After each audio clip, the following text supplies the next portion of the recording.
Bonjour à toutes et à tous. C'est un peu particulier quand même d'intervenir sur la modalité du témoignage dans cette configuration-là parce qu'en fait, moi, je vois que mon écran d'ordinateur. Déjà, je voudrais réagir très rapidement à ce qui vient d'être dit. Je me rends compte que quand j'entends des propos comme ça, j'ai vraiment, ça me touche et j'ai même le cœur qui se serre, hein. Moi, je souffre d'un trouble psychique depuis l'âge de 20 ans. J'en ai 42 aujourd'hui. Pendant 10 ans, j'ai été dans une, je me rends compte en fait, hein, j'ai été dans une solitude totale. Je savais pas qu'il y avait des associations qui existaient, des gens qui travaillaient sur ce sujet. Et je me rends compte aussi quand j'écoute Tim à quel point j'ai toujours été dans une démarche d'empowerment en fait. Moi, j'ai jamais renoncé à devenir la femme que j'avais envie d'être. Alors, ça a été des degrés de souffrance assez incroyables. Et du coup, je mesure en entendant tout ça hein, à quel point je me suis sentie seule, à quel point la réponse qui m'a été donnée, la réponse psychiatrique, était à des milliers de kilomètres de ce dont j'avais besoin pour avancer dans cette vie. Et je voudrais dire que pour les personnes qui disent il est dans le déni de sa maladie, comment faire, ben peut-être que ce déni, il est, euh, il est lié intimement à l'inappropriation de la réponse qui nous est faite. Encore aujourd'hui, même s'il y a des progrès, en fait, on entend quand on nous parle juste. On entend quand on nous parle à notre endroit. Et là, évidemment, je ne parle pas des parents, des aidants, parce que les aidants, ils sont pris exactement comme la personne dans ce système de psychiatrie, dans ce système de diagnostic, dans ce système de traitement qui est présenté comme la clé et le salut. Mais je crois que voilà, je pense qu'il faut parler aux gens à un autre endroit, à l'endroit de ce qu'ils vivent, à l'endroit de ce qui les touche. Il faut leur parler de leur potentiel. Et là, je pense que ça peut faire reculer le déni. Voilà, c'est une réaction un peu à chaud qui correspond pas tout à fait avec ce par quoi j'allais commencer, mais parce que voilà, ça m'a touché ce qui vient d'être dit. Et donc, comme je vous le disais, hein, c'est un peu particulier pour moi de prendre la parole toute seule devant mon ordinateur. Je vois pas vos visages, je sais pas qui vous êtes. Et alors, j'aurais pu me dire, c'est impersonnel, c'est déroutant. Et puis, je me suis dit qu'on pouvait aussi voir les choses autrement, que d'une certaine façon, ben, je pourrais m'imaginer que je vous ai chacun comme ça en face de moi. Peut-être vous êtes chez vous, exactement comme moi, et qu'on puisse avoir une conversation plutôt intime comme ça et voilà, il y a toujours plusieurs manières dans la vie de voir les choses. Et c'est au cœur de la thématique d'aujourd'hui, hein, de voir comment la crise qu'on traverse, comment le confinement a pu révéler à certaines personnes fragilisées par un trouble psychique des ressources étonnantes, des ressources qui étaient là.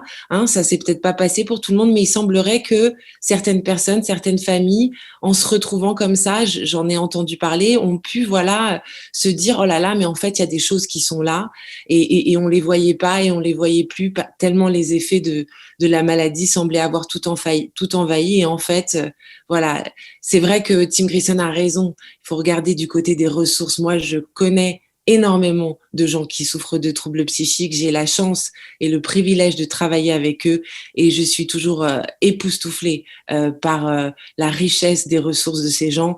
Et je dis pas ça d'une manière, j'allais dire, béate et idéaliste. Ce que je dis là, c'est vraiment fondé sur mon expérience de relations, d'amitié, de relations professionnelles avec des personnes concernées.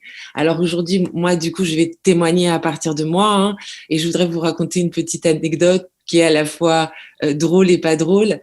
En sortant du confinement, quand je suis allée à mon premier rendez-vous chez mon psychiatre, euh, voilà, je suis arrivée dans son bureau et moi aussi, je lui demande comment il va. Hein, contrairement à ce qu'on croit, les patients demandent aussi à leur médecin comment il va. Et il a commencé à me parler de la façon dont il avait vécu ce confinement et j'ai vu que il avait été éprouvé dans son rapport à la liberté par ses restrictions de bouger, que tout ça était pour lui en tant qu'individu avait été quelque chose de compliqué et d'éprouvant. Et moi, je lui ai répondu comme ça, vous savez, docteur, quand on a passé 3 mois dans un service fermé de psychiatrie, le confinement, c'est quand même un peu le Club Med en fait. Hein. C'est un peu idéal d'être ok enfermé et restreint, mais chez soi. Alors, je dis ça un peu ironiquement, mais c'est vrai que bah voilà une ressource un peu malheureuse, mais nous on est habitué, on sait ce que c'est que l'enfermement.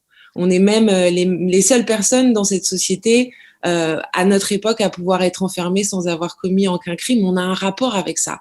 On sait ce que c'est que la privation de liberté. On l'a vécu. Pas tous, j'espère, mais en tout cas, c'est quelque chose. Et du coup, moi, j'ai senti que tout ça m'atteignait beaucoup moins que la plupart des gens que j'avais autour de moi. Que j'étais prête et que je trouvais ça même tranquille par rapport au type d'internement auquel on pouvait être confronté. J'étais chez moi avec mes enfants, je pouvais sortir faire mes courses, j'avais autour de moi tout ce dont j'avais besoin. C'est des choses dont j'ai rêvé quand j'étais internée en psychiatrie. Ensuite, il y a autre chose dont je me suis rendu compte, c'est qu'il y avait beaucoup de gens qui étaient bouleversés par l'incertitude dans laquelle les mettaient ces événements. Et moi, j'ai découvert en fait que j'avais développé un rapport à l'incertitude. Quand on tombe malade psychiquement à l'âge de 20 ans avec tout ce qui s'ensuit, eh ben, on comprend très tôt que dans la vie, tout peut arriver, que dans la vie, tout peut basculer à n'importe quel moment. Et c'est le fruit d'une grande réflexion pour moi depuis 20 ans, ce rapport à l'incertitude. Et j'ai développé un certain courage face à cette notion d'incertitude. Je la connais bien. Et donc là encore, j'avais une ressource particulière du fait de mon expérience de tout ça dans ces circonstances-là. Ensuite, il y en a une troisième que j'ai pu identifier, c'est que nous, on a un rapport à la solitude quand on est touché par un trouble psychique. Alors évidemment, il y a l'isolement. L'isolement, c'est vraiment l'aspect sombre de la solitude, parce que là, l'isolement, il n'est pas choisi, on est coupé des autres, et ça, c'est ces périodes que j'ai vécues aussi, après les grandes crises où on est vraiment, on est seul, où on est empêché dans nos rapports sociaux. Mais j'ai appris, moi, je le constate aussi, à avoir un rapport avec la solitude. Et les espaces de solitude, c'est pas que quelque chose de négatif, c'est des espaces dans lesquels on peut penser, des espaces dans lesquels on peut créer, des espaces dans lesquels on a le temps de lire, et puis on a la force de se retrouver avec soi-même. Et donc voilà, je me suis rendu compte que pour moi, ces restrictions de lien social, là où ça pouvait paraître terrible pour d'autres, en fait, pour moi, c'était pas si terrible parce que il y a dans mon mode de vie, sans doute lié à cette fragilité, un rapport à la solitude.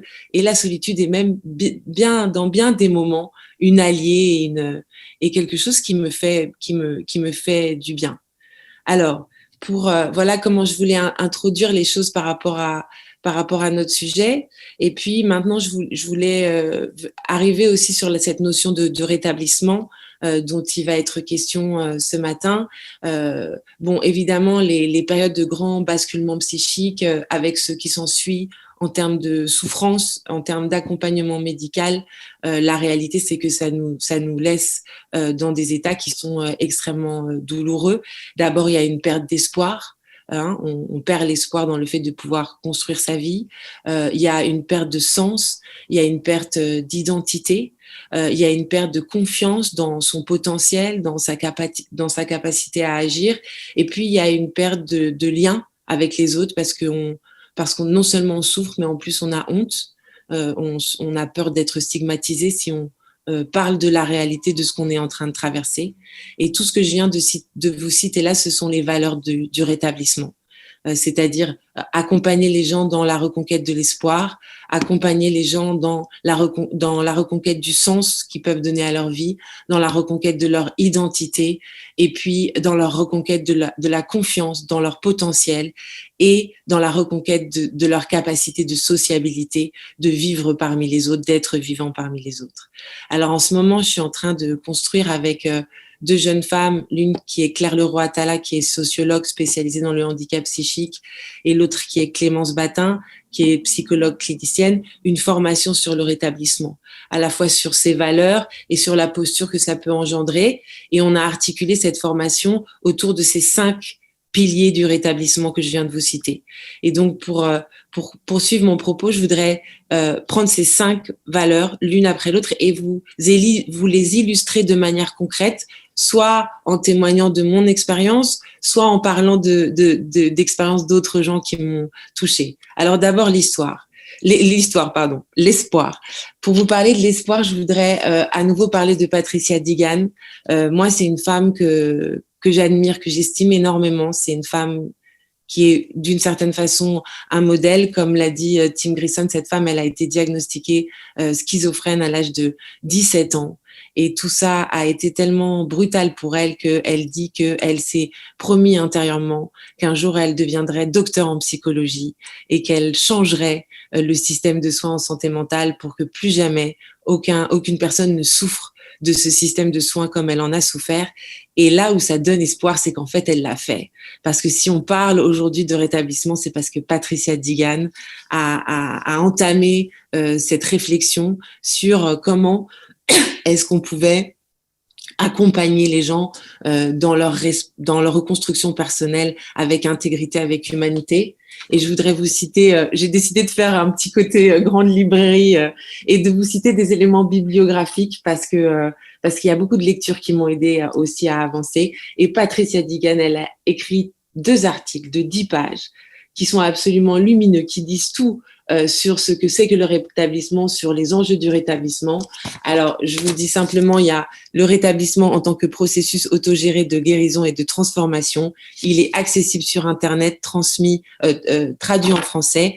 Et il y en a un autre qui s'appelle Recovery, The Lived Experience of Rehabilitation. Et celui-là, il n'est pas traduit, mais vous utilisez DeepL, qui est un logiciel de traduction extraordinaire. Et dans cet article-là, elle raconte une anecdote qui m'a beaucoup touchée.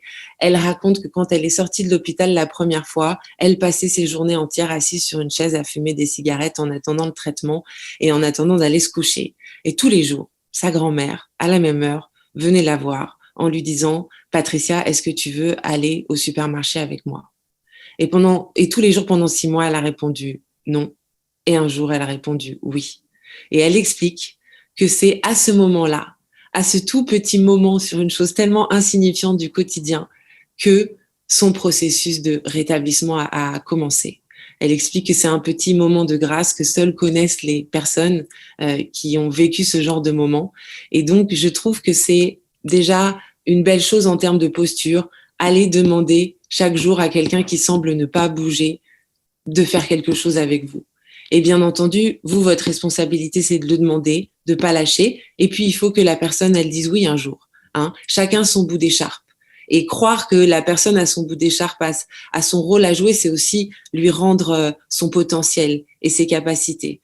Voilà. Et je trouve que c'est une belle anecdote en termes d'espoir.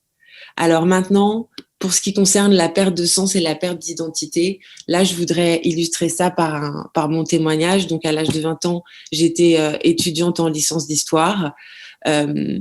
Imaginez-vous, voilà, je suis tombée malade psychiquement. La réponse qui a été faite a été une réponse brutale, policière, contention, enfermement, médication de force, administration d'un traitement à effet retard. Et je me suis retrouvée au bout d'1 mois dans un état de stupéfaction, ne comprenant absolument pas ce qui m'était arrivé. Je crois qu'on mesure pas ce que c'est que le traumatisme de ce que j'appelle moi l'expérience de la folie. On n'y comprend pas plus que vous. On comprend pas comment une chose pareille a pu nous arriver. Suite à ça, j'ai été hospitalisée peut-être 4 mois dans l'année qui a suivi.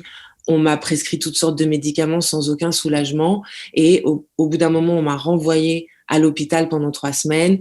On m'a posé des questions et puis on m'a dit vous êtes maniaco-dépressive, on disait comme ça à l'époque, et vous devez prendre un thymorégulateur. Alors imaginez en 1 an à quel point l'idée que j'avais de moi-même, la notion d'identité, à quel point tout ça a été fracassé. Voilà, ça c'est vraiment pour illustrer à quel point il est nécessaire d'accompagner la reconstruction de l'identité de la personne, de lui exprimer le fait qu'elle a été très entamée sur le plan identitaire. Je pense qu'il faut que je me dépêche parce que le temps doit tourner, il faut que je fasse attention.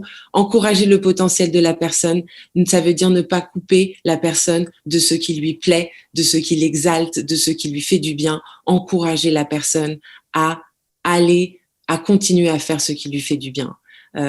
Trop souvent, j'ai vu des gens à qui on a dit, parce qu'on craignait que ça les fasse repartir, non, par exemple, un violoniste de talent ne jouait plus de violon. Ça vous exalte. Eh ben non. Non, ça, c'est pas possible. On trouve un équilibre entre le traitement et voilà la stabilisation et le fait que cette personne puisse reprendre ce qui fait sens pour elles. Ça, c'est très important. Et le soutien entre pairs, je me dépêche un petit peu parce que je voudrais pas, prendre le temps. Enfin voilà, je me dépêche. Le soutien entre pairs, là, je voudrais témoigner. Moi, j'ai le privilège d'animer depuis 6 ans un atelier de sensibilisation au sein de l'association Clubhouse France. Les personnes viennent pour rédiger des témoignages. Alors imaginez la chance que j'ai, moi ça fait 6 ans que j'ai entendu des dizaines et des dizaines et des dizaines de personnes témoigner dans un contexte privilégié de leur parcours de vie avec la fragilité psychique. Et ce moment-là pour moi, hein, quand on parle d'échange entre pairs, c'est vraiment un moment ressourçant. Parfois j'arrive un peu déprimée, quand je ressors de là, je suis pleine d'énergie et je me rends compte à quel point c'est important pour moi d'être reliée à ces personnes qui sont aussi des amis, d'écouter leurs histoires. Ça nourrit mon activité professionnelle, ça la rend réelle. Et donc, je parle de choses que je connais. Et je voudrais dire, et je vais m'arrêter là parce qu'à mon avis, je sais pas, je regarde Jocelyne, mais Non, j'ai... non, Philippa, tout va bien, tout va bien. On a le temps, finalement. On va pas rendre la salle. Je pense que j'en ai pas parlé avec les organisateurs là qui sont regroupés, mais est-ce que le temps c'est très important? On verra après la fin, hein, de ta D'accord. présentation. Alors, ça, c'est quelque chose de partagé avec vous, cette chose-là, c'est assez, ça me touche parce que pour ce qui concerne la découverte de cette importance de l'aide entre pairs, je me souviendrai toute ma vie le jour où je me suis réveillée pour la première fois dans un service fermé, à moitié shooté.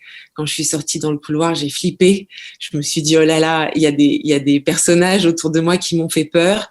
Et petit à petit, en fait, on s'est mis à se parler, on s'est mis à échanger et en fait, ce sont eux qui m'ont aidé à tenir et qui, autant je me sentais pas du tout soulagée par le fait de devoir me mettre à la queue leu-leu, prendre des médicaments et voir des médecins à qui j'avais rien envie de dire en fait de qui j'étais parce que moi je considérais qu'ils m'avaient enfermée, même si eux pensaient que c'était pour mon bien. Et par contre, à mes compagnons d'infortune, eux j'avais envie de leur parler, eux ils m'ont touchée, ils m'ont permis de tenir en fait et je dirais même que je crois que c'est dans les couloirs de la psychiatrie que j'ai compris ce que c'était l'humanité dans l'homme, que j'ai compris ce que ça voulait dire être un être humain en fait. Et vraiment j'ai rarement ressenti cette chose-là autant que avec des personnes concernées. Euh, je vais m'arrêter là, mais je vais quand même faire ma petite minute de la grande librairie parce que, en fait, je trouve qu'on oublie trop souvent des auteurs qui, il y a des psychiatres qui ont pensé différemment. Il y a beaucoup de gens qui ont écrit pour ouvrir un autre regard sur tout ça, y compris des médecins. Et moi, je voudrais juste vous présenter quelques livres qui m'ont aidé à avancer dans ma réflexion. Il y a un livre qui s'appelle Psychose et guérison qui a été écrit par un médecin américain qui s'appelle Poudvol et c'est Psychose et guérison, les chemins de la compassion. C'est un très bon livre, je pense, qui intéresserait et les personnes concernées et les aidants. Il y a un psychiatre qui s'appelle Serge Tribolet qui est mort aujourd'hui, qui est un homme qui a écrit 2 livres qui m'ont fait beaucoup de bien. La folie, un bienfait pour l'humanité et un autre qui s'appelle Le privilège de la folie. Et je crois que c'est important de lire tout ça pour arrêter de dénigrer la totalité de l'expérience qu'on vit dans cet état-là. C'est aussi un grand enseignement et une expérience humaine. Hein, voilà, ces expériences-là sont une possibilité pour l'être humain.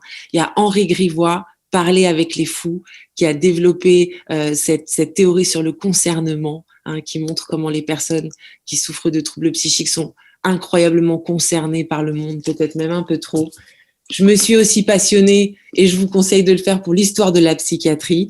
Il y a un Que sais-je, et puis il y a ce livre de Claude Quetel. Alors c'est assez consternant, hein, l'histoire de la psychiatrie, mais ça m'a permis de me rendre compte au fond que les personnes qui souffrent de troubles psychiques sont celles qui ont sans doute été le plus stigmatisées depuis le début de l'histoire de l'humanité. Et puis en plus, au fond, on n'a jamais questionné ça. Ça a toujours semblé à tout le monde très légitime de nous traiter comme autre chose que des êtres humains. Et effectivement, je pense qu'il est temps que ça change. Un livre un peu polémique qui vient de paraître, un peu politique, d'Emmanuel Venet, Manifeste pour une psychiatrie artisanale. Je vous conseille de le lire. Et puis, je vais terminer, là, cette fois-ci, c'est sûr, en vous donnant juste la référence du livre dans lequel j'ai extrait un texte que j'ai lu à mon intervention à la Fondation de France qui s'appelle « Où cours-tu ?» ne sais-tu pas que le ciel est en toi? Et il y a cette conférence que cette femme, Christiane Singer, a prononcée qui s'intitule Schizophrénie égale folie, point d'interrogation, que je vous conseille de lire en entier. Voilà, j'ai terminé. Merci beaucoup, Philippa. Vous écoutez toujours un grand moment.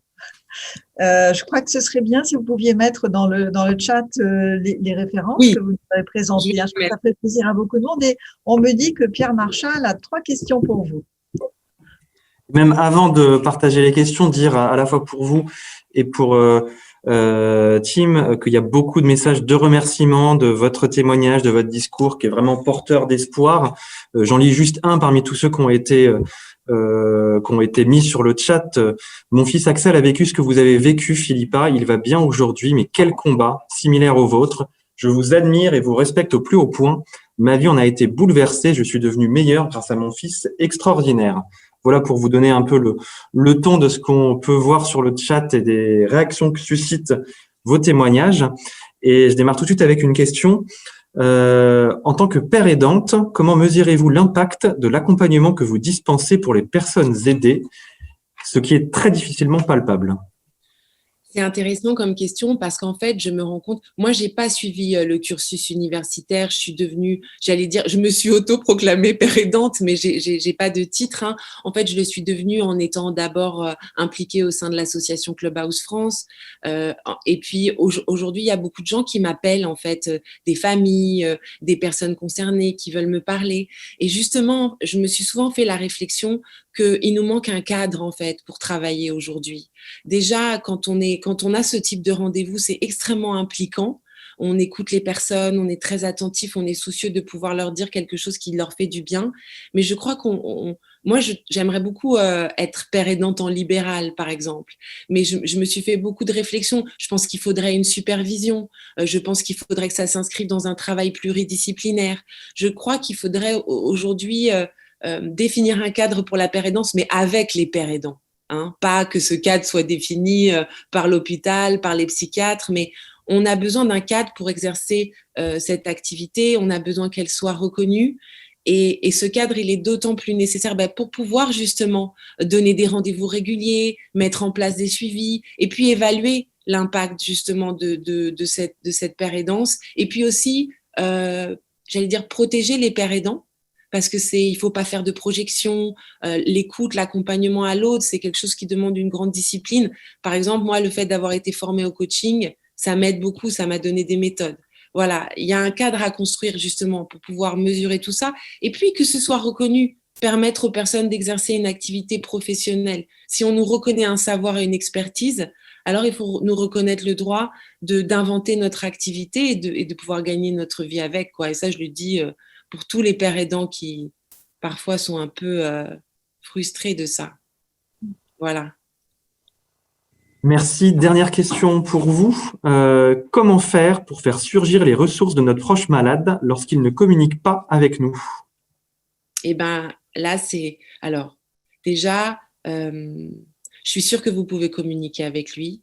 Là, c'est coupé. Justement, peut-être vous, allez voir, peut-être vous, à la fois, vous être accompagné, pour voir où sont les freins.